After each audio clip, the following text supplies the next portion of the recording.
Mm-hmm. I know. This is my daughter, Peyton Lee, who is just about laughing right now. Yeah, I know. Now she has the hiccups. She's 9 weeks old, and guess how many hours she slept last night? 11 hours she slept at 9 weeks old. Now, she's so cute. I can't get over how cute she is. Now she has the hiccups. And this is Peyton, and yes, she is named after Peyton from One Tree Hill. I was obsessed with One Tree Hill in high school, and my amazing husband agreed to let me name her after Peyton from One Tree Hill. But today I'm going to talk about 2 things that I've done and paid for that has helped her sleep through the night and sleep 11 hours on app. Like last night was a stretch. Typically she sleeps between around 9 hours. 9 to 10 hours is her average now. And this is not feedings or anything stopping through the night, like sleeping 9 to 11 hours, then feeding. And when she sleeps 9 hours, she'll feed and then she'll go back to sleep for a couple hours. But I'm going to share some things that I've done to help her and some things that I bought to help sleep through the night and make this successful. Now you had the hiccups. You want to take a nap? Yeah. Okay, now I can finally relax my back and talk with my hands because we all know I love to talk with my hands. So like I said, Peyton slept last night 11 hours. She slept from 11 p.m. to 10 a.m. At about 9 a.m., I did have to go in and put her pacifier back in her mouth. She was kind of stirring a little bit. Not full on crying, but those like one wails type of thing. So I just went in there, put a pacifier in. She didn't even have her eyes open yet. She wasn't even awake. She was just in that like loud sleeping phase. And she went right back to sleep until about 10. She probably could have slept longer, but I need to start the bottles for the day. So I got her up at 10 a.m. Guys, 11 hours. It's amazing. So I'm going to share 2 things that I have done and things that I've learned and bought that have helped her sleep through the night. The first thing is the course, Taking Care of Babies. Now, some moms that I've seen are like, oh, I know everything in that course, whatever. Guys, I bought the course and I am so glad that I did. I learned so much in that course and even things that I had known before, but I was like, okay, I need to make sure I implement these specific things to have a successful night. So even some of the things were refreshers for me, but I was like, oh, yeah, I forgot. I'm not doing those things. So that is a big thing. And I'm going to not go over what I learned in the course. Well, not all of what I learned in the course because I don't want to give away her content. But I am going to give away some of the key things, and I do have a link for you guys if you do want to sign up for the course as well down below in the description box. But it is so affordable, and honestly, I would have paid 10 times that for the sleep that we're getting, which is amazing. First thing that we learned is how to extend sleep. So when we got the course, I think she was about 5 weeks old. And at that point at 5 weeks, she was already a good sleeper. She was already sleeping probably 4 or 5 hours straight at a time. But we learned how to extend her sleep. So we learned how to extend it from 4 hours to 5 hours to 6 hours to 7 hours. Then she kind of went from 7 hours to 10 hours. 7 to 9 to 10 hours, and she kind of jumped at the end.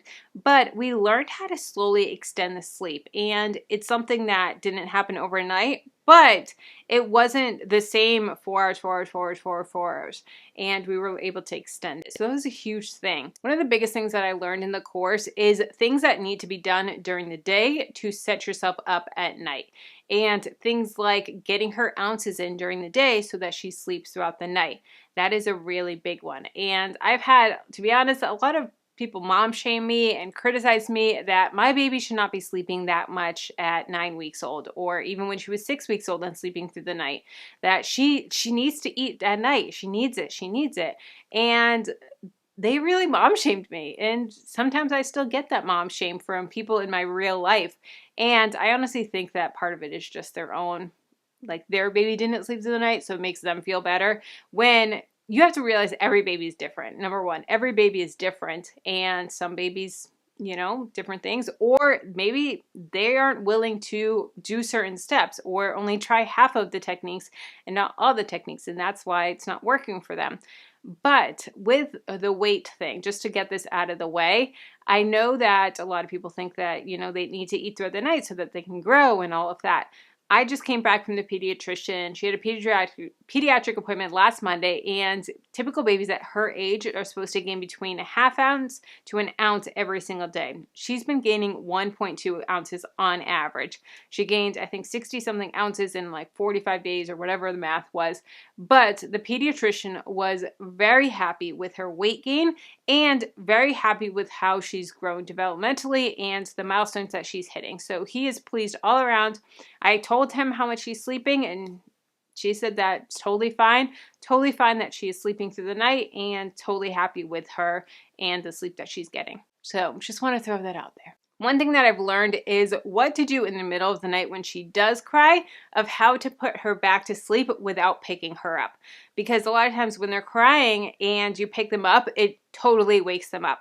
So you learn how to self-soothe them, how to put them back to sleep while they're still in their crib, while they're still in their bassinet, which is awesome to really help speed up the process of getting you back in bed faster. One thing that I loved about the Taking Care of Babies course is they don't practice the cry it out method, because guys, I'm a first-time mom, and I know that there's so many mixed things about cry it out, if it's good, if it's bad, if it's evil, if it's not. I know that babies at her age, at least, they can't really self-soothe the way that a baby that's 9-10 months old can, but it's hard when you hear your baby crying like that. It's so hard, and I love that she doesn't have crying it out in the course. So that is a huge thing. There's other strategies other than cry it out. So that right there is worth its weight in gold. Now, something that I didn't learn in the course, but I recently learned that I want to include in this video is the 5 different types of cries that a baby has.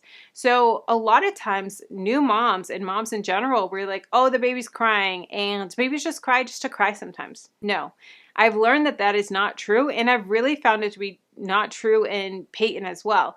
So babies have specific cries for different reasons, and if you listen closely, they have different sounds.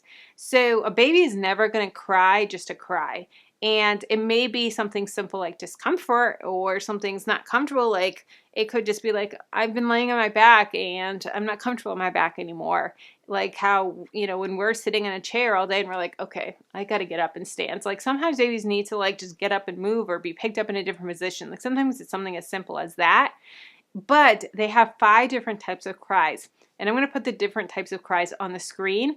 But right now, what I do when she cries is I don't attend to her that second. I wait like 20 seconds, 20 to 30 seconds, so I can like specifically hear what type of cry it is. And therefore, I know how to help her and what to do. So often we hear a cry and we're like, oh, she's hungry. Well, not if she has to burp. If she has to burp, then that's just going to cause spit up, and it's not what she wants. Or maybe she's tired and you're thinking that she has to poop. Or maybe she has to poop and you think she's tired. So different things like that, of really listening to the different cries. Like I know that an eh sounds like that's hungry. Ah, where you hear the the AH sounds, that means she's tired. An an where you hear that R at the end, that means that she has lower gas. That means she has gas or she needs to poop.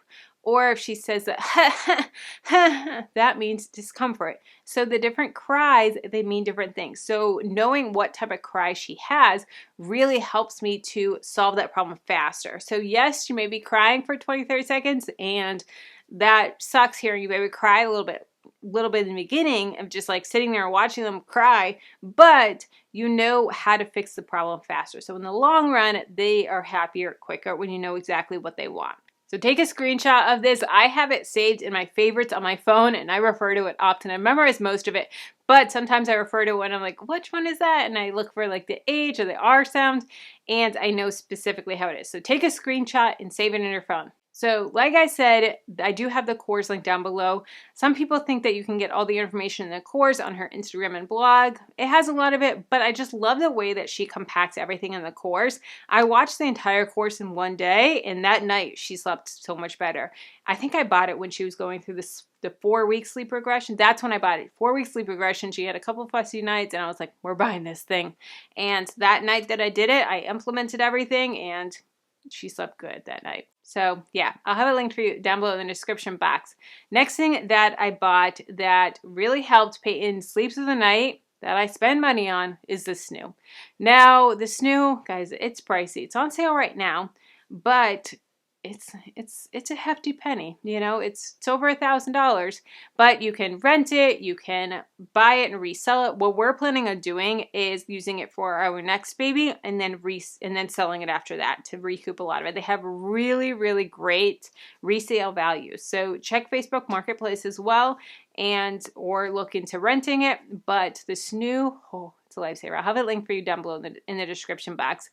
But the snoo really helps to put the baby to sleep and helps keep the baby asleep. So that is one of the reasons why we're so successful. Honestly, I don't know if we would be as successful as we are if she was sleeping in a crib versus the snoo. I know that a lot of things that we learn in the course would apply to if she was sleeping in a normal crib, but I don't know if she would be getting quite like 11 hours. Maybe last night would have been 9 instead of 11, but that's still amazing. But what the snoo is, if you don't know, it's a smart bassinet. So cool, right? So the bassinet's Wi-Fi, it has an app, and it will rock the baby back to sleep. And so you put the baby in, and there's different modes that you can put it on, but you set the snoo and it rocks her, and it will listen to when she cries. And then when she cries, it gets boosted up modes and it'll go faster. And also it has a built-in sound machine, and the sound machine will build up as well, because sound is so important for babies because of the womb, and they love sound. Even though it seems really loud to us, honestly, they love it, which is so weird to me, but they do. So it'll rock them, and it really, really helps Peyton stay asleep. And there's times where I can hear her like that, just have like, and or grunting or something like that, where she's not awake yet, and I can go in the app and I can boost it up so that it goes faster. So it really does help keep her asleep with the constant rocking, or it does have a weaning mode where it'll only rock her if she cries. So normally it's steady, and then if you want her rocked, it'll rock when she cries. You can also put up the sound machine, put down the sound machine. You can put it locked at levels, different things like that. And it has the app. You can track her sleep in the app. You can adjust it from bed, which is awesome. And I really just love the peace of mind as well that she's strapped in, she's swaddled in. The swaddle helps keeps her asleep because she doesn't have the reflex of waking herself up, and it helps prevent her from rolling, which I have had 2 personal friends of mine that had babies that died from SIDS. And that is honestly such anxiety that I have, is that she can, with SIDS. And so the snoo really, really helps put me at ease, because I know that she can't roll over, she can't suffocate herself, and it helps to keep her in position and not, roll into anything or have her neck cranked. I know that her neck is in position and that she is straight, and that her airway passage is straight as well in the snoo. So that really helps with me at peace of mind. And then also the owlet as well, that I track her heart rate and her oxygen levels as well. But honestly, guys, the snoo and the sleep course, the taking care of babies course, it is a game changer, and it really, really has helped keep her asleep. Hi. Hi, sweet girl. I love you. Your sneeze. Bless you. Yeah. Let's keep the conversation going. If you want to know some splurges and frugal things that I bought for the pregnancy and for when Peyton came, check out this video here. And if you want to know some ways that I've been able to make money from home while on maternity leave and make a full-time income from home online, check out this video here.